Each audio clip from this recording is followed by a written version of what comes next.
So viewers, ये है तकरीबन 15 दिन के बाद का रिज़ल्ट, क्योंकि हमने, आप देख सकते हैं, ये सनफ्लावर के सीड लगाए थे 10 जनवरी को। तो अब हो गई है 25 जनवरी और 10 दिन के बाद का रिज़ल्ट है। तीसरा सीड जनरेट नहीं हुआ, लेकिन ये दोनों हो गए हैं।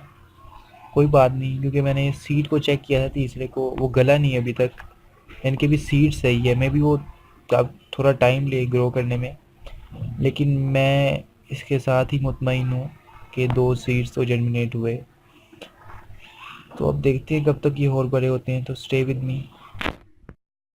26 दिन बाद, तो व्यूअर्स आप देख सकते हैं कि 26 दिन बाद सनफ्लावर की ग्रोथ अच्छी जा रही है, और ऊपर से 6 फरवरी हो गई है, तो अब आहिस्ता आहिस्ता हीटनेस आएगी टेम्परेचर में, तो अब ग्रोथ बढ़ेगी भी।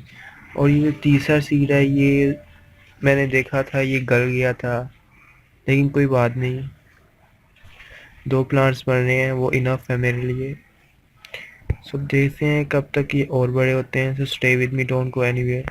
सो व्यूअर्स, जैसा कि आप जानते हैं कि हमने सनफ्लावर की सीडलिंग की थी, और मैंने आपको उस वक्त ये कहा था कि मैं इन्हीं 2 स्मॉल पॉट्स के अंदर ग्रो करूँगा, इसी में इसको फ्लावरिंग होगी।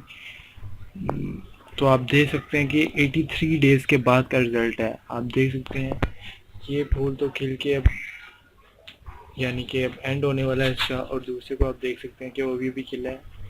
थोड़ी सी टाइमिंग में फ़र्क आ गया था, लेकिन इनकी ग्रोथ बहुत अच्छी रही है 83 डेज़ में।